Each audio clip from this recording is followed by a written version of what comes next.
ಸರಿ ಸರಿ sir, but everything is fair in love war and politics ಅಲ್ವಾ ಮೋಹನ್ ವಿಶ್ವ ಅವರೇ? ಇವಾಗೇನು ಋಣ ಸಂದಾಯ ಮಾಡ್ಬೇಕಪ್ಪ, ಅವಾಗ್ಲೇ ಪ್ರದೀಪ್ ಅವ್ರು ಹೇಳ್ತಿದ್ರು ಮುಖ್ಯಮಂತ್ರಿಗಳಿಗೆ ಅಂಥದ್ದೇನಿತ್ತು ಫೋನ್ ಮಾಡಿ ಮಾತನಾಡುವಂಥದ್ದು. ಹೌದು, 140 ಶಾಸಕರನ್ನ ಮ್ಯಾನೇಜ್ ಮಾಡಬೇಕು, ಸುಲಭದ ಕೆಲಸ ಅಲ್ಲ. ಇಲ್ಲೂ ಮೆಜಾರಿಟಿ ಇದೆ ಪ್ರಾಬ್ಲಮ್ಮು.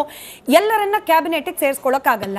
ಯಾರಿಗೆಲ್ಲ ಋಣ ಸಂದಾಯ, ಎಸ್ಪೆಷಲಿ ಋಣ ಸಂದಾಯ ಯಾರಿಗೆಲ್ಲ ಮಾಡಲೇಬೇಕು ಅಂಥವರಿಗೆ ನಿಗಮ ಮಂಡಳಿ ಕೊಡಬೇಕಾಗತ್ತೆ, ಅಂಥವರಿಗೆ ಸಭಾಪತಿ ಅಥವಾ ಸ್ಪೀಕರ್ ಹುದ್ದೆ ಇಂಥದ್ದನ್ನು ಕೊಡಲೇಬೇಕಾಗತ್ತೆ. ಸಲೀಂ ಅಹಮದ್ ಅವರ ಕಾಂಟ್ರಿಬ್ಯೂಷನ್ ಏನು ಕಮ್ಮಿ ಇದೆಯಾ?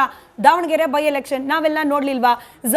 ಜಮೀರ್ ಅಹಮದ್ ಖಾನ್ ಅವರ ಅಸಹಕಾರ, ಮುಸ್ಲಿಂ ಸಮುದಾಯದ ಬಹಿಷ್ಕಾರದಂತಹ ಹೇಳಿಕೆಗಳು ಕಾಂಗ್ರೆಸ್ ಪಕ್ಷಕ್ಕೆ. ಇಂಥ ಟೈಮಲ್ಲಿ ನಿಂತವ್ರು ಯಾರು? ಅದೇ ರಿಜ್ವಾನ್ ಅರ್ಷದ್ ಅವರು ಮಂತ್ರಿ ಮಾಡ್ಕೊಂಡಿದ್ದಾರೆ.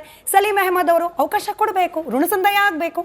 ಅಲ್ಲ, ನೀವು ಋಣ ಸಂದಾಯ ಮಾಡಬೇಕು ಅಂತ ಹೇಳಿ ಸಂವಿಧಾನ ವಿರೋಧಿ ನಡೆ ಮಾಡೋದಲ್ಲ. ನೀವು ಆತರ ಋಣ ಸಂದಾಯ ಮಾಡಬೇಕು ಅಂತಿದ್ರೆ ನಾಗೇಂದ್ರನ್ ಯಾಕ್ರಿ ಕೊಟ್ರಿ? ನಾಗೇಂದ್ರನ್ ಮೇಲೆ ಇವತ್ತು ಆರೋಪ ಇದೆ, ಚಾರ್ಜ್ ಶೀಟ್ ಅಲ್ಲಿ ಇವತ್ತು ಎಷ್ಟಿದೆ ಸಿಬಿಐ ನಲ್ಲಿ. ನಾಗೇಂದ್ರನ್ ಜಾಗ ತಗೊಂಡೋಗಿ ಕೊಡ್ಬೋದಾಗಿತ್ತಲ್ಲ ಸಲೀಂ ಮೊಹಮ್ಮದ್ನ. ನಾಗೇಂದ್ರನ್ ಏನ್ ಋಣ ಸಂದಾಯ ಮಾಡಿದ್ರಿ ನೀವು?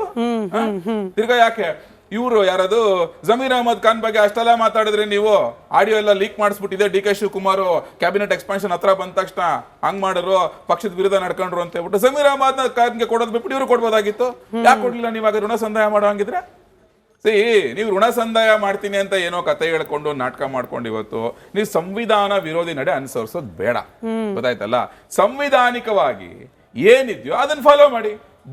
ಮಾತೆತ್ತರೆ ಸಂವಿಧಾನ ನಾವು ಕಾಪಾಡ್ತೀವಿ ಅಂತ ಸುಳ್ಳು ಹೇಳ್ಕೊಂಡು ನಿಮ್ಮ ರಾಷ್ಟ್ರೀಯ ನಾಯಕರನ್ನೇ ಮಾತಾಡ್ತಾರೆ.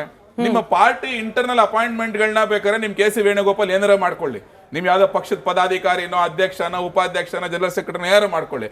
ಇದು ಒಂದು ಕಾನ್ಸ್ಟಿಟ್ಯೂಷನಲ್ ಪೋಸ್ಟ್. ನೀವು ಅದನ್ನ ನೀವು ನಿಮ್ ಲೆಟರ್ ಅಲ್ಲಿ ಕಳಿಸ್ತೀರಾ ಅಂತ ಹೇಳಿ ನೀವು ಸಂವಿಧಾನನ ಯಾವ ರೀತಿಯಾಗಿ ಮಿಸ್ಯೂಸ್ ಮಾಡ್ಕೊಂಡಿರ್ಬೇಡ. ಹಿಂದೆ ಅದೇ ಪ್ರೆಸಿಡೆಂಟ್ ಇವ್ರು ಮುಂದೆ ಮಾಡ್ಕೊಂಡು ಹೋಗ್ತಾ ಇರೋದು. ಇದಕ್ಕೆ ರಾಹುಲ್ ಗಾಂಧಿ ಇವತ್ತು ಉತ್ತರ ಕೊಡ್ಬೇಕಾಗಿರೋದು. ಮಾತಾಡ್ತಾರೆ ಸಂವಿಧಾನದ ಬಗ್ಗೆ ಮಾತಾಡಂತ ರಾಹುಲ್ ಗಾಂಧಿ ಇವತ್ತು ಈ ಪ್ರಶ್ನೆಗೆ ಉತ್ತರ ಕೊಡ್ಲೇಬೇಕು. ಇದೊಂಥರ ಪರಿಷತ್ ಎಮರ್ಜೆನ್ಸಿ ಆಗೋಗಿದೆ ಕರ್ನಾಟಕದಲ್ಲಿ ಇವತ್ತು ಮಾಡಿರೋದು. ನಿಜವಾಗ್ಲೂ ಪರಿಷತ್ ಎಮರ್ಜೆನ್ಸಿ ಹೇಳಿದ್ರೆ ಮತ್ತಿನ್ನೇನಿದು? ನೀವು ಸಂವಿಧಾನವನ್ನ ನಿಮ್ಗೆ ಇಷ್ಟ ಬಂದಂಗೆ ಬಳಸ್ಕೊಂಡು ಒಂದು ಲೆಟರ್ ಅಲ್ಲಿ ಅಪಾಯಿಂಟ್ ಮಾಡ್ತೀರಾ ಸಭಾಪತಿಗಳು ಅಂತ ಹೇಳಿದ್ರೆ 45 ವರ್ಷ ಪೊಲಿಟಿಕಲ್ ಎಕ್ಸ್ಪೀರಿಯನ್ಸ್ ಇರುವಂತ ವ್ಯಕ್ತಿಯವರು ಒಂದು ಚೂರು ಕಳಂಕ ಇಲ್ಲ ಅಂತ ಹೇಳಿ ಅವ್ರ ಬಗ್ಗೆ ನಿಮ್ಮ ಪಕ್ಷದವರೇ ಹೇಳಿದ್ದಾರೆ. ಇವಾಗ ನೀವಾಗ ಅವಿಶ್ವಾಸ ಗೊತ್ತೊಳ್ಳಿ ನಿರ್ಣಯ ತರ್ತೀರಾ ಅಂತ ಹೇಳಿದ್ರೆ 6-7 ತಿಂಗಳ ಮುಂಚೆ ಅವ್ರನ್ನ ಚೆನ್ನಾಗಿ ಹೊಗಳ್ಬಿಟ್ಟು ಏನು ಮಾಡೇ ಇಲ್ಲ ಅಂತ ಹೇಳ್ಬಿಟ್ಟು ಇವಾಗ ಹೆಂಗ್ ತರ್ತೀರಾ ನೀವಾಗಾದ್ರೆ? ಆಯ್ತು, ನಮ್ ಜೊತೆ